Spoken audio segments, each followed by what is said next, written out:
Okay, welcome back. और आज हम शुरू कर रहे हैं जुडिशरी। आज का हमारा टॉपिक है सुप्रीम कोर्ट।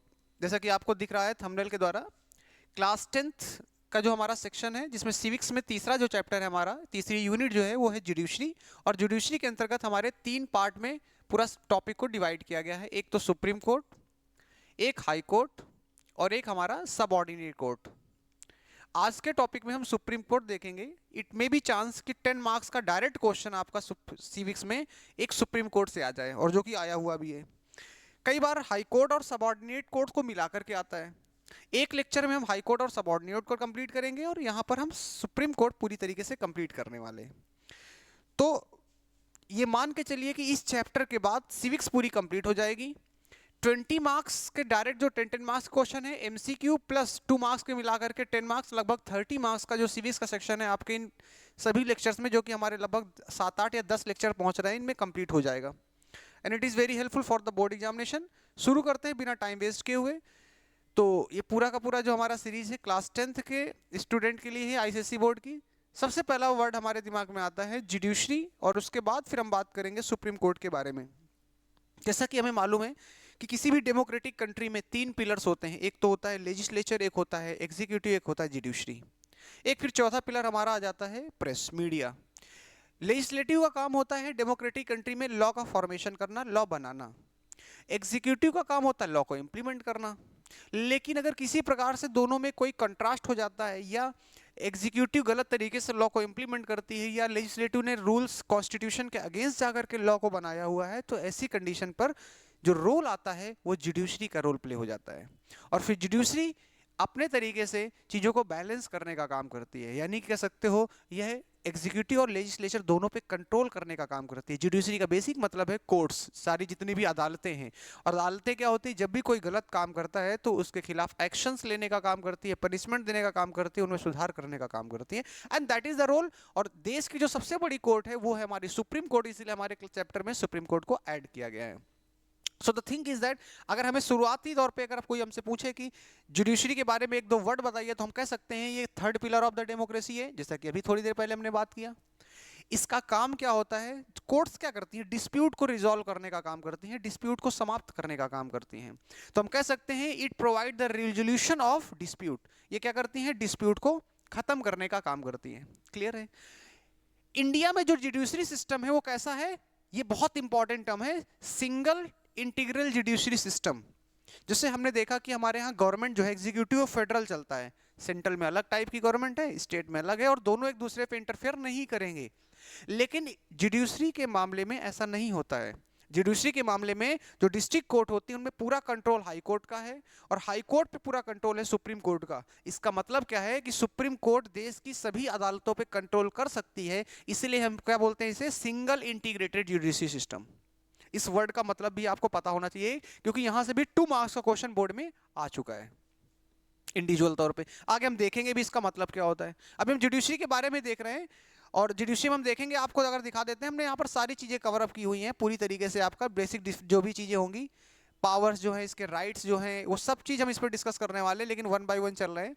तो सबसे पहले हम यहाँ पर डिस्कशन हमारा जो चल रहा है वो जुडिशरी के बारे में चल रहा है। एक और पॉइंट आपको मालूम होना चाहिए जुडिशरी में, सुप्रीम कोर्ट में इंटर करने से पहले ये क्या करता है, it interpreted the law and maintain the supremacy of the constitution. किसी भी कोर्ट का, जुडिशरी का काम क्या है, लॉ को सही तरीके से एक्सप्लेन करना, और कोई भी कॉन्स्टिट्यूशन को वायलेट करेगा, कोई भी एनीवन, उस कॉन्स्टिट्यूशन के वायलेशन जो भी करेगा उसको पनिश करने का काम, और कॉन्स्टिट्यूशन को कंजर्व करने का काम करता है हमारा जुडिशरी। ये तो बेसिक इंट्रोडक्शन हुआ जुडिशरी के बारे में। लेकिन अब हम बात करने वाले हैं जुडिशरी में जो हमें आज सुप्रीम कोर्ट पढ़ना है उनके बारे में बेसिक अंडरस्टैंडिंग। तो हमारे इंडिया का जो जुडिशरी सिस्टम है कैसा है, अगर आपसे कोई पूछे तो आप एक लाइन में बोलोगे सिंगल इंटीग्रेटेड सिस्टम है। सिंगल इंटीग्रेटेड सिस्टम का मतलब हमारे कि हमारा यहाँ पर कोई डिस्ट्रीब्यूशन पावर नहीं है, बल्कि सुप्रीम कोर्ट का कंट्रोल हाई कोर्ट में, और हाई कोर्ट का कंट्रोल सबऑर्डिनेट कोर्ट में, सुप्रीम कोर्ट डायरेक्ट भी कर सकती है। इस तरीके से 3 लेयर में हमारी पूरी की पूरी जुडिशरी को डिवाइड किया गया है। इसको भी थोड़ा समझ लेते हैं और सिंपल तरीके से। सबऑर्डिनेट कोर्ट जो होती हैं डिस्ट्रिक्ट लेवल पर होती हैं, ये ध्यान रखिएगा। हाई कोर्ट जो होती हैं स्टेट लेवल पर होती हैं, और देश में सुप्रीम कोर्ट क्या है, सिर्फ एक होता है जो कि पूरे कंट्री के लिए होता है, पूरी कंट्री के लिए। ये देश की सबसे बड़ी अदालत होती है सुप्रीम कोर्ट, सिंपल भाषा में। अच्छा, तो जरा सुप्रीम कोर्ट के बारे में थोड़ा सा और समझ लेते हैं। सुप्रीम कोर्ट डिसाइडिंग डिसीजन जो होंगे वो इंडिया के जितने भी कोर्ट्स हैं उन सभी कोर्ट्स के लिए बाउंडेड होते हैं। यानी कि अगर सुप्रीम कोर्ट ने कोई भी डिसीजन दिया है तो इंडिया की कोई भी कोर्ट उसे मानने से इनकार नहीं कर सकती है। That it is bounded to all the courts, चाहे वो हाई कोर्ट हो चाहे सबऑर्डिनेट कोर्ट हो। हम क्योंकि सुप्रीम कोर्ट पढ़ेंगे इसलिए सुप्रीम कोर्ट के बारे में बात कर रहे हैं। सुप्रीम कोर्ट क्या है, हेड ऑफ इंटायर सिस्टम। हमारे पूरे जुडिशरी सिस्टम का हेड कौन होता है, वो सुप्रीम कोर्ट होता है। सुप्रीम कोर्ट देश की सबसे बड़ी अदालत होती है, ये भी बहुत सिंपल है।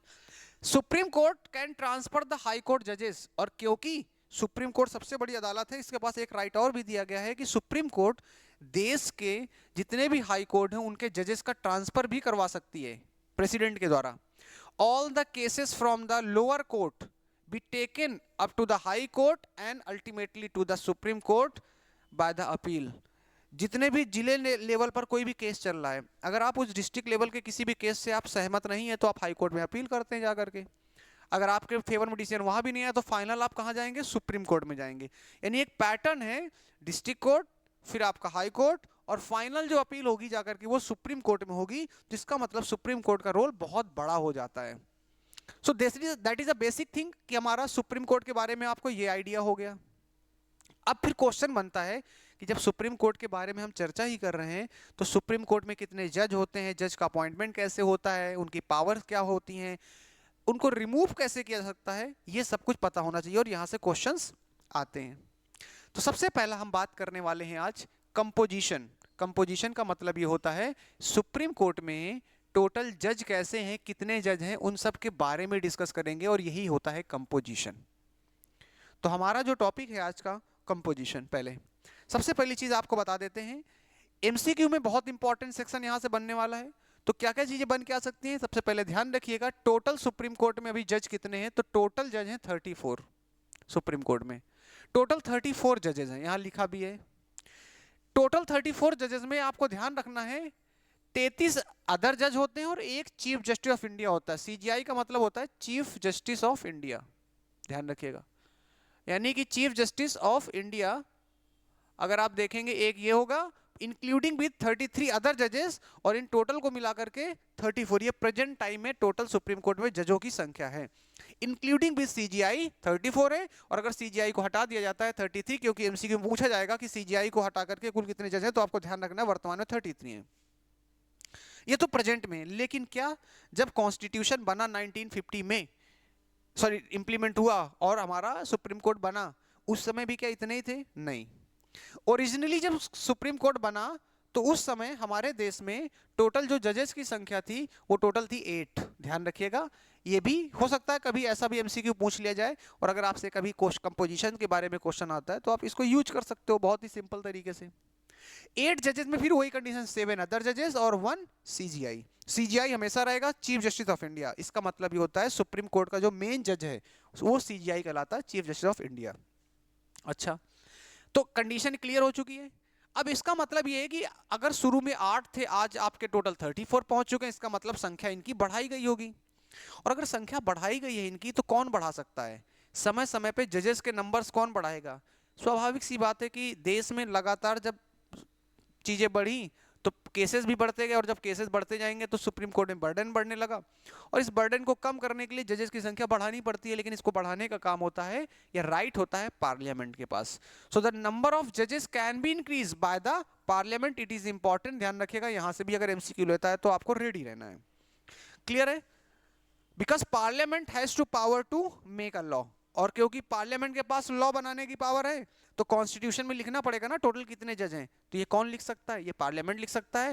And that is a reason कि सुप्रीम कोर्ट में समय समय पे जजों की संख्या बढ़ाई गई है।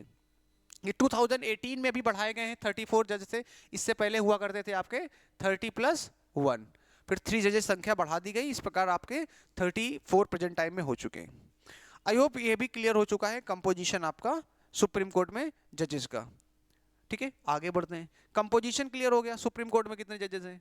अब अगला क्वेश्चन बहुत बेसिक बनता है कि क्वालिफिकेशन, अगर कोई व्यक्ति सुप्रीम कोर्ट का जज बनना चाहता है तो उसे क्या क्या चाहिए?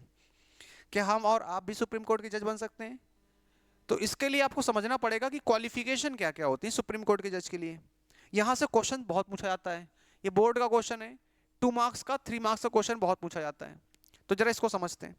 सुप्रीम कोर्ट के जज बनने के लिए पहली कंडीशन दैट कोई भी व्यक्ति सुप्रीम कोर्ट का जज बन सकता है, लेकिन मस्ट हैव अ जज ऑफ वन हाई कोर्ट और मोर high court for at least 5 year. बहुत ही सिंपल है। वो व्यक्ति जो किसी हाई कोर्ट में लगभग 5 सालों तक 5 इयर्स तक उसने एज अ जज के तौर पे काम किया हो हाई कोर्ट में, वो सुप्रीम कोर्ट के जज बनने के लायक है, एलिजिबल हो जाएगा। एक हाई कोर्ट में अकेले 5 साल कंप्लीट कर सकता है या एक से ज्यादा, यानी कि 2 या 3 हाई कोर्ट में मिलाकर के टोटल उसका टेन्योर 5 ईयर कंप्लीट हो गया हो, that is acceptable. But minimum 5 year का एक्सपीरियंस होना चाहिए एज अ जज इन हाई कोर्ट। पहला पॉइंट आपको क्लियर हो चुका है। अच्छा, दोनों नहीं चाहिए, या तो ये या तो ये, इन दोनों में कोई भी चलेगा। दूसरा क्या कह रहा है? An advocate of high court more or at least 10 year. कोई व्यक्ति जो हाई कोर्ट में एज अ लॉयर यानी कि एज अ वकील के तौर पे लगभग 10 सालों तक का एक्सपीरियंस गेन करके रखा हो, और यहां पर भी वही चीज है, एक हाई कोर्ट में हो या एक से ज्यादा हाई कोर्ट में, लेकिन एक्सपीरियंस उसके पास लगभग होना चाहिए कितने ईयर्स का? 10 ईयर्स का होना चाहिए, तो भी वो बनने के लायक है सुप्रीम कोर्ट में जज। तीसरा पॉइंट एक और ऐड किया गया है, वो ये ऐड किया गया है कि अगर किसी भी व्यक्ति को देख करके प्रेसिडेंट को लगता है कि वो लॉ के क्षेत्र का बहुत बड़ा एक्सपर्ट है, ज्यूरिस्ट है, इस केस में भी सुप्रीम कोर्ट में उसे अपॉइंट किया जा सकता है एज अ जज के तौर पे, a distinguished jurist in the opinion of the president. So that is a qualification to become a जज of supreme court. It is very simple, 5 साल का एज अ हाई कोर्ट के जज के तौर पे होना चाहिए, 10 ईयर का एज अ लॉयर के तौर पर होना चाहिए, और या तो आप एक्सपर्ट हो ज्यूरिस्ट के तौर पे। क्वालिफिकेशन बहुत सिंपल है, क्लियर हो चुकी है। अगला आ जाते हैं भाई साहब। अगला बनता है कि जगह सुप्रीम कोर्ट में आप क्वालिफिकेशन को पूरा करते हैं तो फिर आप सिलेक्ट कर लिए गए होंगे, सिलेक्ट कर लिए जाएंगे, तो अपॉइंट कैसे किया जाएगा, कौन अपॉइंट करेगा, ये भी आपको पता होना चाहिए। अपॉइंटमेंट बेसिकली सिंपल भाषा में अगर हम आपसे कहें तो जरा इनके बारे में देख लेते हैं। अपॉइंट कौन करता है? अगर सीधा क्वेश्चन आपसे पूछा जाएगा सुप्रीम कोर्ट के जज को कौन अपॉइंट करता है, तो इसमें 2-3 चीजें समझिएगा जरा। सुप्रीम कोर्ट का जो प्रेसिडेंट आपको अपॉइंटमेंट होगा जजेस का, वो कौन करेगा? प्रेसिडेंट। वेरी सिंपल, और कंफ्यूजन नहीं होना चाहिए किसी प्रकार का। President appoint the supreme court जजेस, it is very clear. Supreme court के जजेस को कौन अपॉइंट करने का काम करता है? प्रेसिडेंट करता है। बहुत ही सिंपल है। अच्छा, प्रेसिडेंट अपॉइंट करेगा, लेकिन अब इसमें एक और चीज समझिएगा, जो चीफ जस्टिस ऑफ इंडिया होगा उसको कैसे अपॉइंट किया जाता है? तो उसके लिए कंडीशन बहुत सिंपल है। चीफ जस्टिस ऑफ इंडिया जो होंगे वो वही जज बन सकता है जो सुप्रीम कोर्ट का मोस्ट सीनियर जज होगा। यानी कि जैसे वहां पर 1 CGI प्लस 33 अदर जजेस होंगे, तो CGI जब रिटायर हो जाएगा तो अगला CGI कौन बनेगा? इन 33 में जो मोस्ट सीनियर होगा उसको सुप्रीम कोर्ट का चीफ जस्टिस बनाया जाएगा। अपॉइंट प्रेसिडेंट ही करेगा, लेकिन इसके लिए कोई बहुत ज्यादा फॉर्मेलिटीज नहीं, on the base of seniority order it is done. तो वही करा है। नॉर्मल द सीनियर मोस्ट जज is appointed as a chief justice. Chief justice के तौर पे क्या होता है? नॉर्मली जो सीनियर मोस्ट जज होगा उसी को चीफ जस्टिस के तौर पे अपॉइंट किया जाएगा। अपॉइंट कौन करेगा? प्रेसिडेंट ही करेगा। अच्छा, लेकिन क्वेश्चन बनता है कि फिर साहब जो अदर जजेस हैं, 33 जजेस हैं, हमने ये तो देख लिया कि प्रेसिडेंट अपॉइंट करेगा इनको, लेकिन प्रेसिडेंट इनको कैसे अपॉइंट करता है? So there is a condition. Other जजेस को अपॉइंट करने के लिए एक सिस्टम होता है, उस सिस्टम का नाम दिया गया है कोलेजियम मेथड। क्या कहते हैं उसको? Collegium method. कोलेजियम से भी क्वेश्चन आता है। कोलेजियम मेथड क्या कहता है कि जो अदर जजेस होंगे सुप्रीम कोर्ट को, उसको अपॉइंट जब किया जाएगा तो प्रेसिडेंट ही अपॉइंट करेगा, लेकिन उन अदर जजों के अपॉइंटमेंट का रिकमेंडेशन सुप्रीम कोर्ट के जो जज होंगे वही देंगे। और सुप्रीम कोर्ट में जज में कौन? एक तो CGI प्लस 4 अदर जजेस। 4 जो अदर जजेस हैं ये मिल करके डिसीजन लेंगे कि सुप्रीम कोर्ट में अगला जज कौन बनेगा, और उसका अपॉइंटमेंट करेगा कौन जाकर के? President. It is very complex, इसीलिए सुप्रीम कोर्ट में अदर जजेस में कोई इंटरफेरेंस नहीं है एग्जीक्यूटिव का, लेजिस्लेचर का। 2015 में नरेंद्र मोदी की सरकार ने प्रयास किया था कि उसमें इंटरफेयर किया जाए और वो एग्जीक्यूटिव पार्ट को इंटरफेयर करा रहे थे, लेकिन इसे सुप्रीम कोर्ट ने नल एंड वाइड कर दिया और उन्होंने कहा कि ये कॉन्स्टिट्यूशन की मूल भावना के फंडामेंटल बेसिक स्ट्रक्चर के अगेंस्ट है, फिर उसे कैंसिल आउट कर दिया गया। पॉइंट पे आते हैं तो क्या कह रहा है, अदर जजेस is appointed by the consultation with the union council minister PM CGI of supreme court. Basically clear है। तो अदर जजेस को अपॉइंट करने का तरीका भी आपको यहां पर क्लियर हो गया। मेथड कौन सा यूज करते हैं, कोलिजियम मेथड करते हैं। कोलिजियम मेथड में अपॉइंट करने के लिए 1+4 अदर जजेस आपके होते हैं मोस्ट सीनियर। इस तरीके से अपॉइंट किया जाता है, जो सीजीआई होगा, सीजीआई जो वही बनेगा जाकर के जो चीफ आपका होगा, जो सीनियर मोस्ट सीनियर होगा, उसी को हम अपॉइंट करते हैं। और ये पूरी प्रोसेस में अपॉइंटमेंट करने का काम कौन करेगा, ये प्रेसिडेंट करेगा। यहां तक क्लियर हो चुकी है। चलिए अब आगे आता है टेन्योर। सुप्रीम कोर्ट में एक बार जज के तौर पे कोई अपॉइंट कर दिया गया तो उसका टेन्योर क्या होगा, क्या मिनिमम एज होती है क्या सुप्रीम कोर्ट में जज बनने की? तो सुप्रीम कोर्ट में जज बनने की कोई भी मिनिमम एज नहीं होती है, नो मिनिमम एज। आपके पास ये एक्सपीरियंस 10 साल में, 15 साल में, 20 साल, 25 साल जब भी हो जाए आप बन सकते हैं, लेकिन इसके लिए टेन्योर मैक्सिमम टाइम पीरियड इसका डिसाइड किया गया है। तो नो मिनिमम एज, लेकिन मैक्सिमम टाइम पीरियड कितना होता है सुप्रीम कोर्ट के जजेस का, ध्यान रखिएगा 65 ईयर। बहुत बार पूछा गया है, कंफ्यूज हो जाते हैं लोग, 62 मार के आ जाते हैं, कई बार कोई 60 मारते हैं, अलग अलग चलता रहता है। 65 ईयर हमारा होता है मैक्सिमम एज, ठीक, सुप्रीम कोर्ट में जजेस के लिए। अच्छा, on resigning his office by writing address to the president, और कभी भी सुप्रीम कोर्ट का जो जज है अपॉइंट कर दिया जाए एक बार तो 65 ईयर तक बना रहेगा, जब तक कि वो खुद रिजाइन नहीं कर देता है या उसे हटाया ना जा सके। और अगर वो खुद रिजाइन करता है तो किसको रिजाइन करके जाएगा, वो प्रेसिडेंट को रिजाइन करे जाएगा, यानी कि रेजिग्नेशन लेटर जो है वो प्रेसिडेंट के नाम पे सुप्रीम कोर्ट के जज देंगे। ये भी क्लियर हो चुका है, यानी कि टेन्योर क्लियर हो गया। इसमें 2 साल 5 साल ऐसा कुछ नहीं होता, कई बार डाल देते हैं ऑप्शन में कंफ्यूजन के लिए, बट ध्यान रखिएगा एक बार अपॉइंट कर दिया गया तो 65 ईयर तक आपका वो जज के तौर पे बना रहेगा। बट कोई भी व्यक्ति जो सुप्रीम कोर्ट का जज बना दिया गया है, ये तो संभावना है ही ना कि वो कल को किसी ना किसी तरीके से रूल्स का वायलेशन करने लगे, वो किसी ना किसी तरीके से अपनी पावर का मिसयूज करने लगे। और अगर जज, सुप्रीम कोर्ट का जज अपनी पावर को मिसयूज करेगा तो फिर बड़ा ब्लंडर है। ऐसी कंडीशन में एक कोई ना कोई तो ऐसी प्रोसेस होगी ना कि अगर ऐसे वो कॉन्स्टिट्यूशन के अगेंस्ट काम करेगा तो उसे हटाने की कोई प्रोसेस बनाई जाएगी, और उसी प्रोसेस को कहा जाता है रिमूवल प्रोसेस। यानी कि रिमूवल प्रोसेस के अंतर्गत क्या बताया गया है, रिमूवल प्रोसेस में बताया गया है कि सुप्रीम कोर्ट के जज को कैसे हटाया जाएगा। यहां से भी एग्जाम में क्वेश्चन आ चुका है, तो ये भी ध्यान रखिएगा। बहुत ही सिंपल है, क्वेश्चंस बहुत क्लियर होते हैं, बस एक बार आप चीजों को क्लियर आउट करते हुए चलते रहिए आप। तो सुप्रीम कोर्ट के जज जो हैं उनको कैसे हटाया जा सकता है, उसकी प्रोसेस बहुत सिंपल है।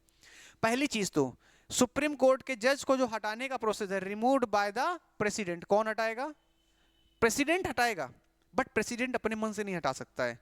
इसके लिए रेजोल्यूशन को, प्रस्ताव जो है उस प्रस्ताव को पार्लियामेंट से पास करना होता है। यहां जो लिखा मैं आपको पहले सिंपल भाषा में बता देता हूं, फिर उसके बाद आपका देखेंगे कि कैसे क्या होता है। किसी भी प्रेसिडेंट किसी भी जज को हटाने के लिए सबसे पहले क्या करना होगा, पार्लियामेंट में लाना पड़ेगा प्रपोजल। पार्लियामेंट के दोनों हाउस से स्पेशल मेजोरिटी के द्वारा उस प्रपोजल को पास करना होगा। स्पेशल मेजोरिटी यहां पर प्रेसिडेंट वाली नहीं होगी जैसे हटाने में की गई थी।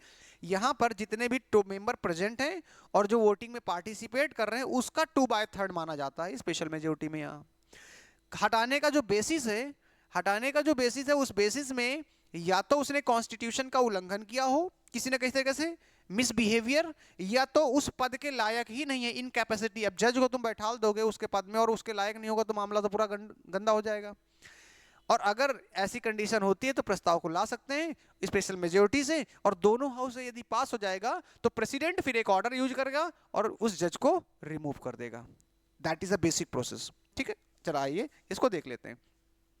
Remove by the president when the address is passed by the parliament. कब होगा, when the address is passed by the parliament. कौन सी मेजोरिटी से, स्पेशल मेजोरिटी से किया जाएगा। और स्पेशल मेजोरिटी क्या है, 2/3 of the total member who are present and voting. ध्यान रखिएगा, ये आपको वर्ड यूज करना है, इतने सिंपल तरीके से आपको चीजें एक्सप्लेन करनी है। हटाने का कारण क्या हो सकता है, किस ग्राउंड में हटाया जा सकता है, तो हटाने का ग्राउंड केवल एक हो सकता है, मिसबिहेवियर या इनकैपेसिटी, यानी कि उसने अपने पद का दुरुपयोग किया हो या उसके लायक ही ना हो। ऐसी कंडीशन पे प्रेसिडेंट सुप्रीम कोर्ट के जज को रिमूव कर सकता है। So I hope it is also clear. चलिए, तो यहां तक हमने अभी तक देखा क्या? अभी हमने देखा कि सुप्रीम कोर्ट के जज को कैसे हटा सकते हैं, यहां पर टेन्योर देख लिया, अपॉइंटमेंट कैसे होगा, क्वालिफिकेशन क्या क्या होती है, कंपोजिशन क्या क्या होता है, ये बेसिक अंडरस्टैंडिंग हमने ले ली। यहां पर सुप्रीम कोर्ट में सिंगल इंटीग्रेटेड सिस्टम का क्या मतलब होता है, that we have also understand. यहां से टॉपिक में क्वेश्चन आ चुका है। अब जो सबसे महत्वपूर्ण चीज आती है, सुप्रीम कोर्ट के पास कैसी पावर्स हैं। तो आते हैं जरा यहां पर देखते हैं, ये jurisdiction of supreme court. Jurisdiction of supreme court के पास कुछ ऐसी स्पेशल पावर है जिसके माध्यम से वो सुप्रीम कोर्ट काम करता है, और वो कौन कौन सी पावर है उनको भी थोड़ा समझना पड़ेगा। तो सबसे पहले हम बात करेंगे ज्यूरिडिक्शंस पावर में तीन सबसे महत्वपूर्ण हमारे सिलेबस में ऐड की गई हैं। एक तो उसके पास ओरिजिनल ज्यूरिडिक्शन पावर है, एक उसके पास एपिलेट ज्यूरिडिक्शन पावर है, और एक आपकी है एडवाइजरी ज्यूरिडिक्शन। इन तीनों से इंडिविजुअल क्वेश्चन बोर्ड में पूछा जा चुका है, अभी तक तीनों से आ चुका है, तो हमें तीनों के बारे में अवेयर रहना पड़ेगा। चलिए, सबसे पहली चीज आती है ओरिजिनल ज्यूरिडिक्शन। ओरिजिनल ज्यूरिडिक्शन, तो जरा समझने का प्रयास करते हैं ओरिजिनल ज्यूरिडिक्शन। तो सबसे पहले ओरिजिनल ज्यूरिडिक्शन में क्या क्या चीजें हमें समझनी है, जरा देख लेते हैं। देखिए, ओरिजिनल ज्यूरिडिक्शन, हम सुप्रीम कोर्ट के बारे में बात कर रहे हैं, तो सुप्रीम कोर्ट के बारे में जब हम बात कर रहे हैं तो यहां पर आपका इसकी जो तीन प्रकार की जो पावर्स हैं उनमें ओरिजिनल ज्यूरिडिक्शन क्या कह रहा है, जरा देखिए किस प्रकार की पावर है ओरिजिनल ज्यूरिडिक्शन। इंडिविजुअल क्वेश्चन यहां से बोर्ड में आ चुका है, बोर्ड का ये पीवाईक्यू क्वेश्चन है, इसलिए इसको तैयार करके ही रहना। और 90% संभावना है कि ज्यूरिडिक्शन में जब आपका सुप्रीम कोर्ट से क्वेश्चन आएगा तो वहां से क्वेश्चन आएगा ही आएगा। बहुत ही सिंपल है और इतने पॉइंट सफिशिएंट हैं आपके लिए, मैंने यहाँ पर सारे एक साथ कंडेंस कर लिए हैं, बहुत ही सिंपल है। चलो मैं सिंपल समझाता चल रहा हूँ। किसी प्रकार का कोई भी डिस्प्यूट होता है, उस डिस्प्यूट को रिजॉल्व करने की जिम्मेदारी किसकी होती है? सुप्रीम कोर्ट की होती है। और सुप्रीम कोर्ट की जो पावर है, ये कौन सी पावर है? ओरिजिनल ज्यूरिडिक्शन की पावर है। जैसे सेंट्रल गवर्नमेंट और स्टेट गवर्नमेंट में किसी लॉ को लेकर, किसी बात को लेकर डिस्प्यूट हो जाएगा, कौन रिजॉल्व करेगा? सुप्रीम कोर्ट करेगा। एक स्टेट है दूसरे स्टेट के बीच में कोई डिस्प्यूट हो जाएगा, कौन करेगा? सुप्रीम कोर्ट करेगा। एक स्टेट, कई सारे स्टेट और सुप्रीम कोर्ट एक तरफ हो जाए तो भी कौन करेगा? Sorry, supreme court, central government एक तरफ हो जाए तो भी कौन करेगा? सुप्रीम कोर्ट करेगा। इन सभी मैटर में जो पावर उसके पास है डिसॉल्व करने की, ओरिजिनल ज्यूरिडिक्शन के अंतर्गत आती है। मोस्ट इंपॉर्टेंट है, ध्यान रखिएगा। Power to hear and determine the dispute in the first instant. Determine यानी डिस्प्यूट को रिजॉल्व करने की पावर किसके पास है? सुप्रीम कोर्ट का। और वो जो पावर है वो कौन सी है? ओरिजिनल ज्यूरिडिक्शन की पावर कहलाती है। अब सुप्रीम कोर्ट एक्सक्लूसिव ज्यूरिडिक्शन कौन कौन सी इसके पास डिस्प्यूट, किस तरीके से डिस्प्यूट को रिजॉल्व करता है? वाइस क्लियर है? एक बार मैं चेक भी कर लेता हूं, सारी चीज चल रही प्रोसेसिंग में, ठीक है। तो किस प्रकार से डिस्प्यूट को रिजॉल्व करने का काम करता है? पहली चीज, between union government and one और मोर स्टेट। यूनियन गवर्नमेंट हो और कोई स्टेट हो और एक से ज्यादा स्टेट एक तरफ हो। बिटवीन गवर्नमेंट ऑफ इंडिया यानी central government and any state or more than one state, more than one state on the other, between two or more state. यानी ये जो पावर, ये कैसी पावर है? ये जो ओरिजिनल ज्यूरिडिक्शन की पावर है। किसकी? सुप्रीम कोर्ट की। अभी थोड़ी देर पहले हमने आपसे बताया। अच्छा, इसके बाद आ जाते हैं अगला, इसी में ओरिजिनल ज्यूरिडिक्शन के अंतर्गत भी इसका आता है प्रोटेक्शन ऑफ फंडामेंटल राइट। जो फंडामेंटल राइट होते हैं इनको प्रोटेक्ट करने की जिम्मेदारी किसकी है? सुप्रीम कोर्ट की है। कौन सी पावर के अंतर्गत आ जाएगा? ओरिजिनल ज्यूरिडिक्शन के अंतर्गत आएगा। इंटरप्रिटेशन ऑफ द कॉन्स्टिट्यूशन, यानी कि जब भी कभी जरूरत पड़ेगी कि इस कॉन्स्टिट्यूशन के किसी भी चीज को एक्सप्लेन करने की, तो वो कौन करता है? वो सुप्रीम कोर्ट करता है। और सुप्रीम कोर्ट की जो पावर है, कौन सी पावर है? ओरिजिनल ज्यूरिडिक्शन की पावर है।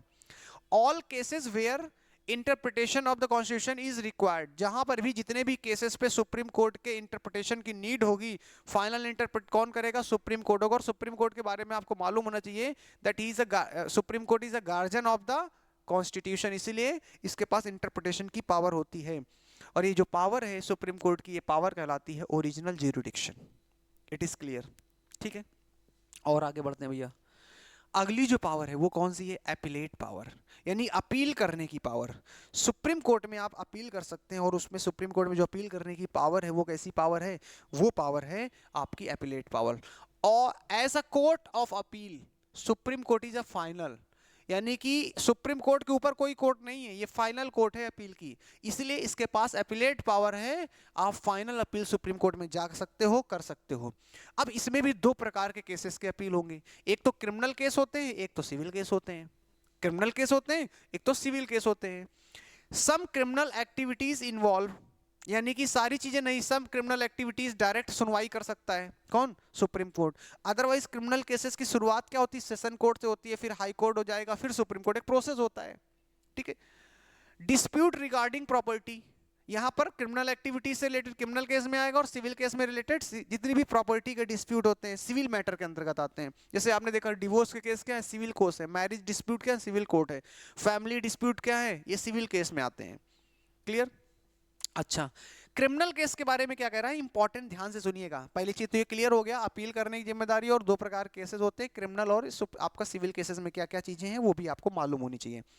मुद्दे में आते हैं, क्या कह रहा है दूसरा पॉइंट इसका क्रिमिनल में? If the high court has change the order of session court and given the order of death, आप सुप्रीम कोर्ट पहुंच सकते हो क्रिमिनल केस के मैटर को लेकर के, यदि सेशन कोर्ट के डिसीजन को बदल दिया हो और उसने क्या दे दिया हो? मौत की सजा सुना दी हो, यानी कि डेथ की सजा सुना दी हो, तो अभी भी व्यक्ति के पास है कि वो अपील करे सुप्रीम कोर्ट में, और हो सकता है कि उसके फेवर में डिसीजन आ जाए।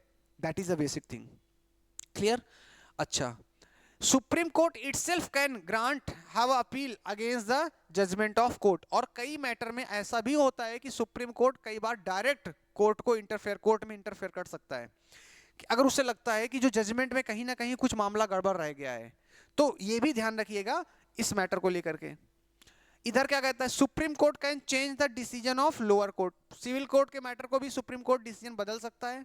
Appeal in supreme court when high court certified the case, लेकिन इस वाले मैटर में आपको ध्यान रखना है, सिविल केस में जब हाई कोर्ट क्या कर देता है? फाइनल सर्टिफाइड कर देगा, तभी आप सुप्रीम कोर्ट पहुंच सकते हो सिविल केस के मैटर को लेकर के, डायरेक्ट नहीं। ये भी पॉइंट क्लियर होना चाहिए। क्लियर है? आई थिंक आपको एपिलेट पावर भी क्लियर हो चुकी होगी। थोड़ा सा और आगे बढ़ते हैं। एडवाइजरी पावर में अगर आप देखेंगे तो बहुत ज्यादा टेक्निकल इशू नहीं है। एडवाइजरी पावर में आपको क्या मालूम होना चाहिए? एडवाइजरी पावर में आपको मालूम होना चाहिए प्रेसिडेंट और सुप्रीम कोर्ट का ही आपस में रिलेशन होता है, यानी कि सुप्रीम कोर्ट प्रेसिडेंट को एडवाइस कर सकती है, सलाह दे सकती है। ये जो पावर है सुप्रीम कोर्ट की, ये एडवाइजरी पावर कहलाती है। हाँ, प्रेसिडेंट उसे मानने के लिए बाध्य नहीं है, that is not compulsory, bounded नहीं है। President may make a reference to the supreme court for its opinion for any question of law, और जब भी कोई क्वेश्चन ऑफ लॉ यानी लॉ से रिलेटेड, लीगल मैटर से रिलेटेड कोई नीड होगी प्रेसिडेंट को, तो प्रेसिडेंट क्वेश्चन कर सकता है, पूछ सकता है सुप्रीम कोर्ट से, सुप्रीम कोर्ट उसे ओपिनियन देगा। But the opinion of supreme court is not bounding, ये बाउंडिंग नहीं होगा, बाउंडेड नहीं होगा टू द प्रेसिडेंट, प्रेसिडेंट के लिए बाउंडेड नहीं होगा। तीन प्रकार की पावर हैं, तीनों पावर आपको समझ में आ चुकी होंगी। थोड़ा सा चीज़ों को फास्ट वे में चीज़ों को लेकर चल रहा हूँ, क्योंकि अभी इसमें हमें बहुत सारी चीज़ें बात करनी है और वीडियो बहुत लंबा भी ना हो। तो एक तो ये समझ में आ चुका होगा। अब अगली जो चीज है आपको थोड़ा समझने वाली बात है, इसके अलावा भी सुप्रीम कोर्ट के पास बहुत सारे काम होते हैं, सुप्रीम कोर्ट के पास बहुत सारी पावर होती है। तो ये टर्म्स याद रखना, पावर और फंक्शन के तौर पे सुप्रीम कोर्ट के कौन कौन सी पावर होती हैं। सुप्रीम कोर्ट क्या होता है? गार्जियन ऑफ द कॉन्स्टिट्यूशन होता है। गार्जियन ऑफ द कॉन्स्टिट्यूशन का मतलब अभी हमने देखा कि उसके पास राइट होता है to interpret the constitution, final interpretation of the constitution in the hands of supreme court, that's why we can say that supreme court is the guardian of the constitution.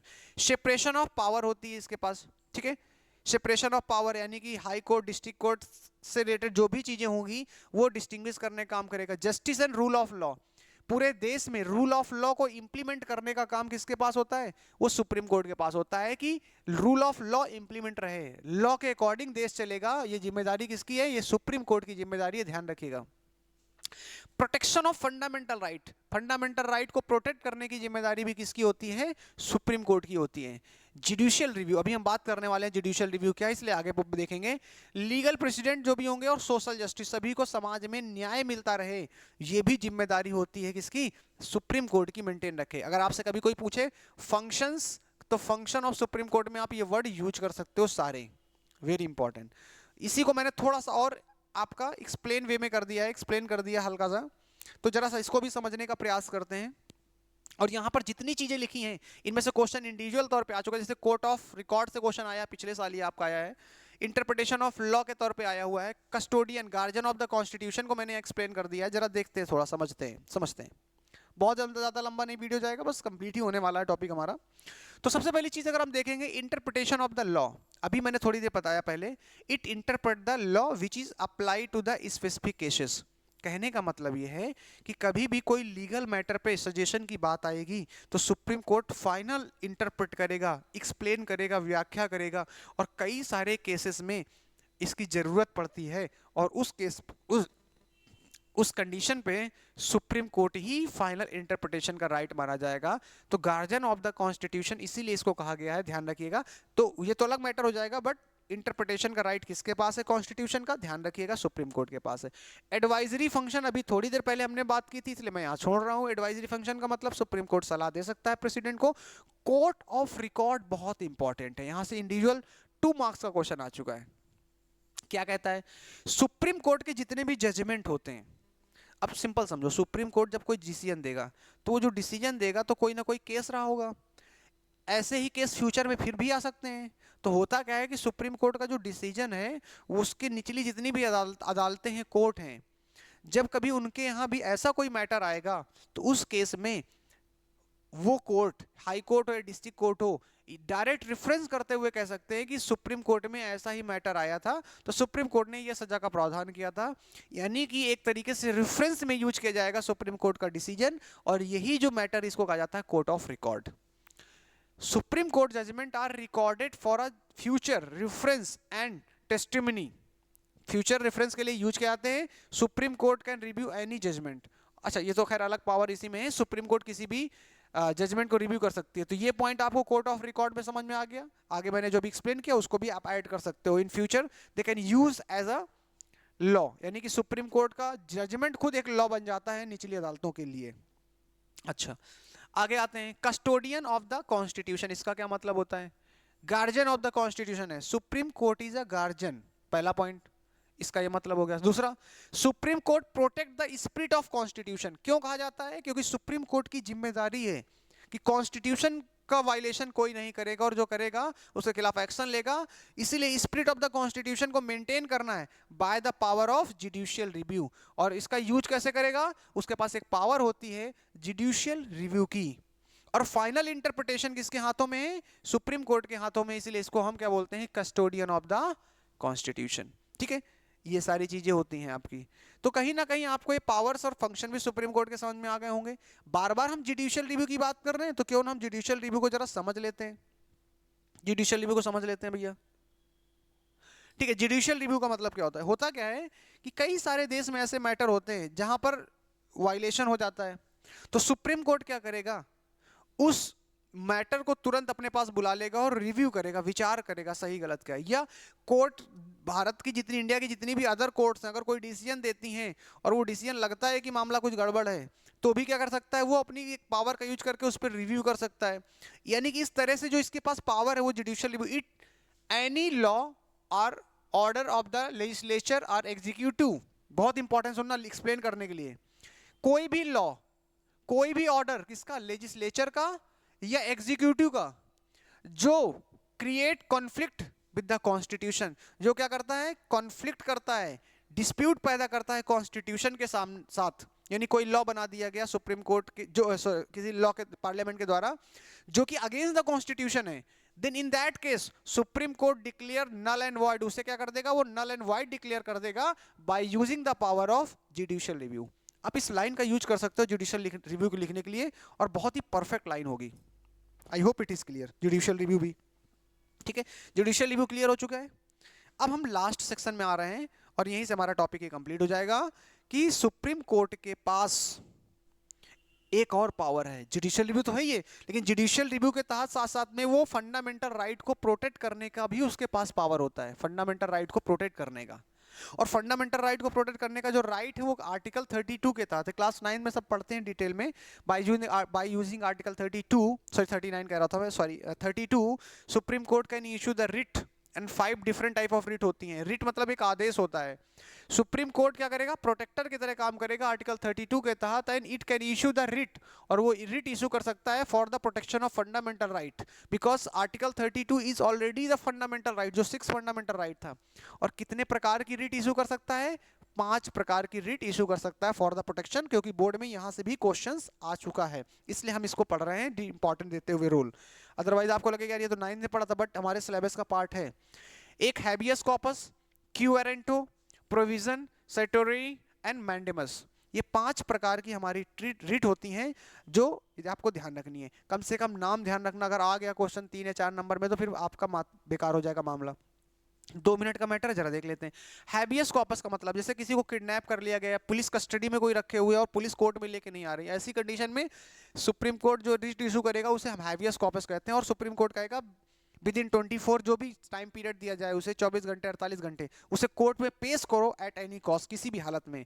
इसका मतलब क्या है, to be brought before the court, court के सामने लेकर आइए, ये habeas corpus. आप थोड़ा एक्सप्लेन वे में और चले जाइएगा, मैंने इसको शॉर्ट में थोड़ा सा कंपाइल किया है। इसके बाद आता है क्यू वारंटो। क्यू वारंटो कहाँ यूज की जाती है, क्यू वारंटो उस कंडीशन में यूज की जाती है जब कोई पब्लिक ऑफिस में कोई एक ऐसा व्यक्ति बैठा है जो उसके लिए लायक ही नहीं है, यानी कि वो अनक्वालिफाइड है, क्वालिफाइड पर्सन नहीं है, लेकिन उस पद पर बैठा हुआ है, ऐसी कंडीशन में वो रिट इशू करेगा क्यू वारंटो, और उससे क्वेश्चन करेगा to stop an unqualified person from the holding office. जवाब दीजिए आकर के आप इस पद पर कैसे बने हुए हैं, इन that case it is used. Provision, provision और जो सर्टरी है ये दोनों यूज की जाती हैं कोर्ट्स के against. It is very important understand, provision और सर्टरी दोनों यूज की जाती है किसके खिलाफ, कोर्ट के खिलाफ। To stop a lower court, supreme court अपने से लोअर कोर्ट, हाई कोर्ट हो या डिस्ट्रिक्ट कोर्ट हो, ओवर स्टेपिंग इट्स ज्यूरिडिक्शन, अपने दायरे से बाहर जाकर के, अपने दायरे से बाहर जाकर के जब आप काम करेंगे, कोर्ट्स जाकर काम करती हैं राइट से, उस कंडीशन में सुप्रीम कोर्ट ये रिट को इशू कर सकता है, ध्यान रखिएगा। सर्टरी में ये when supreme court find lower court over stepping the jurisdiction, but यहां पर ध्यान रखिएगा केस को तुरंत क्या करेगा, अपने पास मंगवा सकता है, बेसिक डिफरेंसेस हैं आपके। उस कंडीशन में प्रोविजन इशू करेगा और ऐसे वाली कंडीशन में सर्टरी यूज करेगा। ये दो आपको समझ में आ गई। मैंडेमस का मतलब होता है टू गिव कमांड, कमांड यानी आदेश जारी करना किसी पब्लिक ऑफिस पर बैठे हुए किसी व्यक्ति को जो अपनी ड्यूटी को फुलफिल नहीं कर रहा है, और जो अपनी ड्यूटी को फुलफिल नहीं कर रहा है पब्लिक प्लेस पे, मान लेते हैं आप एफआईआर लिखाने गए, दरोगा जो है, एसआई जो है वो लिख ही नहीं रहा है, इन दैट केस सुप्रीम कोर्ट क्या करेगा, अगर फंडामेंटल राइट का वायलेशन है तो मैंडेमस नाम की एक रिट इशू करेगा to give a command to a person जो परफॉर्म करे पब्लिक ड्यूटी, जो अपनी पब्लिक ड्यूटी परफॉर्म नहीं कर रहा है उसके लिए रिट इशू की जाएगी। So these are the 5 type of writ जो आपको मालूम होना चाहिए। यानी कि फिर से मैं रिपीट करता हूँ, यही सुप्रीम कोर्ट है, इसी से क्वेश्चंस आते हैं, बाहर से नहीं आते हैं। पीवाईक्यू हम डिस्कस कर लेंगे, सारी चीज़ें वहाँ से क्लियर हो जाएंगी, इतना टेंशन लेने वाली बात नहीं है। अब हम जैसे कंप्लीट करेंगे तो पीवाईक्यू में आ जाएंगे लास्ट में। अभी क्या है, एक क्लियर हो गया, एक क्वेश्चन यहाँ से आ जाता है 3 नंबर का। जुडिशियल रिव्यू बहुत पूछा गया है, इंपॉर्टेंट है, ध्यान रखिएगा। इसके बाद आपका फंडामेंटल राइट जो सुप्रीम कोर्ट की पावर एंड फंक्शन है वहाँ से भी क्वेश्चन पूछे गए हैं, ठीक है, इंडिविजुअल तौर पर। जो अपीलेट ज्यूरिडिक्शन, ओरिजिनल ज्यूरिडिक्शन आपका और एडवाइजरी, इससे क्वेश्चन आते ही आते हैं। कंपोजिशन पूछ लेता है, रिमूवल प्रोसेस पूछ लेता है, यानी इसमें जितनी चीजें मैंने बताई वो सारी चीजें एग्जाम ओरिएंटेड ही हैं। एक ही वीडियो हमने सुप्रीम कोर्ट कंप्लीट किया है, नेक्स्ट वीडियो जो हमारा होगा हाई कोर्ट और सबऑर्डिनेट कोर्ट का होगा, और एक वीडियो हम उसको भी कंप्लीट करेंगे, ठीक है। इस प्रकार हमारा सिविक्स पूरा कंप्लीट हो चुका है, बोर्ड के लिए बहुत ही इंपॉर्टेंट है, ध्यान रखिएगा। अभी भी समय है, चीज़ों को अच्छे से तैयार कर सकते हैं। पीवाईक्यू का हम एक सेशन ले आएंगे, टोपोग्राफी लेके आने वाले हैं, मैप लेके आने वाले हैं, सारी चीज़ें इंटरेस्टिंग होने वाली हैं, मज़ा आने वाला है। तो बस लग जाइए, आज के लिए इतना ही, धन्यवाद।